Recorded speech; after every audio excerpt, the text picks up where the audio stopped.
नमस्कार दोस्तों, आप लोगों का बहुत बहुत स्वागत है। और ब्लॉग ऐसे समय में जा रहा है जबकि मेरी तबीयत ठीक नहीं है और अचानक 27 की शाम से मेरी तबीयत ख़राब हो गई थी और बहुत ज़्यादा ही ख़राब हो गई थी। हुआ यूँ कि मैं अल्सरेटिव कोलाइटिस की पेशेंट हूँ और मुझे अचानक कोलाइटिस का हल्का सा अटैक हुआ। हल्का से थोड़ा सा ज़्यादा हुआ और मुझे ब्लीडिंग शुरू हो गई। ब्लीडिंग कोलन से होती है ना, कोलाइटिस तो कोलन में ही होता है। और मुझे अल्सर भी है, अल्सरेटिव कोलाइटिस, जो कि बहुत ही रेयर बीमारी होती है, बहुत मतलब कष्टप्रद भी होती है। पर यह है कि विल पावर ना बहुत बड़ी चीज़ होती है।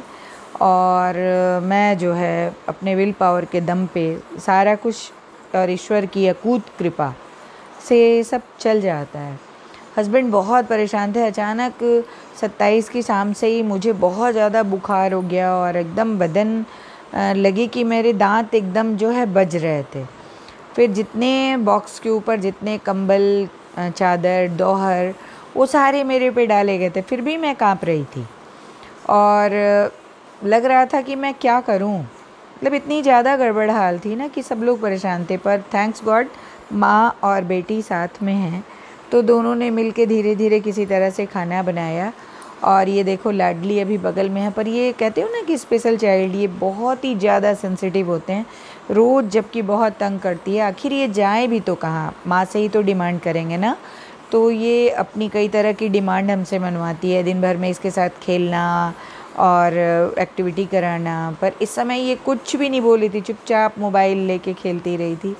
तो ईश्वर का इसके लिए भी बहुत बहुत धन्यवाद। और साथ में मेरी बच्ची को तो मैं माँ क्या ही उसको थैंक यू बोलेगी। पर हाँ, ये मानना है कि हाँ, ये ईश्वर की बहुत बड़ी कृपा होती है। पर मैं ये बताना चाहती थी आप लोगों की स्पेशल चाइल्ड भी बहुत कुछ समझते हैं। वो ऐसा नहीं कि आपकी बात नहीं समझते, आपको लगता है कि वो नहीं समझते, पर मुझे भी अनगिनत बार फील होता है। मैं जानती हूँ कि वो बहुत समझदार होते हैं। हाँ, वो अपनी बात को हमारी तरह एक्सप्रेस नहीं कर पाते। और 27 की नाइट से लेके 28 की मॉर्निंग तक मुझे लगभग 30 या 35, मतलब 30-35 तक लूज़ मोशंस हुए। लूज़ मोशन नहीं कह लो, लैट्रिन में हल्का हल्का ब्लड आना, पानी जैसा ब्लड आना, कभी गाढ़ा ब्लड आना। बहुत मैं परेशान थी। एडमिट होने के नाम से मैं डर रही थी, क्योंकि डॉक्टर्स का आप लोगों को पता ही है कि अगर वो भगवान होते हैं तो वो शैतान भी होते हैं। मुझे बहुत ज़्यादा डॉक्टर्स का बुरा अनुभव भी रहा है और बहुत अच्छा भी रहा है। पर मैं डर के मारे डॉक्टर के पास नहीं गई, क्योंकि मुझे लग रहा था कि ऐसे हाल में या तो मुझे एडमिट करेंगे या स्टेरॉइड देंगे। और स्टेरॉइड का शायद आप लोगों को बहुतों को पता होगा कि स्टेरॉइड खाते ही बॉडी बहुत ज़्यादा फूल जाती है और उसके साइड इफ़ेक्ट भी बहुत ज़्यादा होते हैं, जो कि मुझे एक डॉक्टर ने खिलाया। यहाँ मैं नाम नहीं लूँगी उनका, पर ईश्वर उसे कभी माफ़ नहीं करे। डॉक्टर के रूप में हैवान मिला मुझे वो, और उसने मुझे पेट कोलाइटिस की कभी दवा नहीं दी और वो मुझे स्टेरॉइड देता रह गया। तो ये देखो बड़ी बेटी है और ये सारा इसी ने किया। और सारे दिन तो अपने ये जॉब में बिज़ी रहती है, वर्क फ्रॉम होम चल रहा है, तो फिर भी ये थोड़ा थोड़ा उसी में से मौका निकाल के एक मिनट 2 मिनट के लिए करके, तो उतने में ही मेरी काफ़ी मदद हो गई। पर सबसे बड़ी बात होती है पता है आप लोगों को, विल पावर। विल पावर है ना तो आप कुछ भी कर सकते हो, कुछ भी। और पर इतना मुझे पेन हो गया था ना 1 बजे के अंदर अंदर कि मैं परेशान ही हो गई थी। पर ये है कि रोते गाते धीरे धीरे वो समय भी निकल गया और मैं अब धीरे धीरे ठीक होने की राह पे बढ़ चली हूँ। रात भर में मुझे इतनी हुई, लगभग 20-22 बार हुई थी। डे में थोड़ी और कम हुई।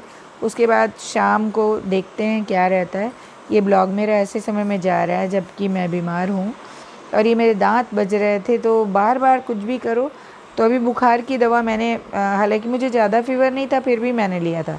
तो डॉक्टर्स भी जो ये क्या करते हैं, एक्सपेरिमेंट के बंदर हम होते हैं उनके लिए। तो अपना विल पावर मैं यही बता रही हूँ कि मज़बूत रखो और कुछ भी जो आपकी दवाएं पहले से चल रही हैं उसी में घटोतरी बढ़ोतरी करके, और मैं तो उसी में ठीक हो जाती हूँ।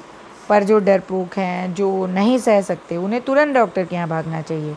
क्योंकि हमारे शरीर को जैसे जैसे हम जानने लगते हैं ना, अपने शरीर को जानना भी एक कला है।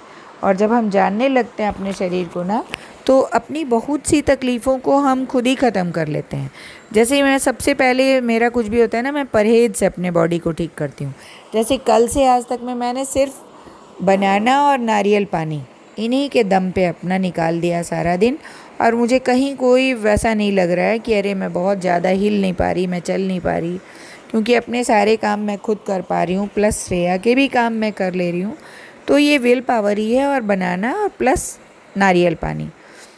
तो मुझे उम्मीद है कि आप लोग मेरी बात को समझेंगे। और इस समय मैं ब्लॉग्स नहीं दे पाई क्योंकि मैं बहुत ज़्यादा बिज़ी थी। घर में रिनोवेशन का काम चल रहा है, सामने मकान बन रहा है, तो बहुत ज़्यादा शोर रहता है, समझ में नहीं आता कैसे मैं काम उसमें करूं। तो प्लीज़ प्रॉब्लम समझोगे तो लाइक करना, सब्सक्राइब करना, और अब से मैं कोशिश करूँगी कि मैं ब्लॉग्स रेगुलर दूँ। और इसके लिए बहुत बहुत आप लोगों को धन्यवाद वाचिंग, मतलब थैंक्स फॉर वाचिंग।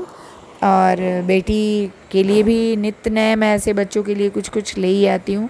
रेसिपी का भी मुझे इजी लगता है इस समय, क्योंकि घर के सामने शोर होता रहता है ना। आप लोग को अभी भी खट खुट आवाज़ हो रही है, 7-8 बजे तक कभी काम करते हैं, कभी रात तक काम करते हैं, तो समझ में नहीं आ रहा आता कब ब्लॉग बनाएं। तो अगर आपको अच्छा लगता है तो प्लीज़ लाइक करें, सब्सक्राइब करें और सपोर्ट करें। Thanks for watching.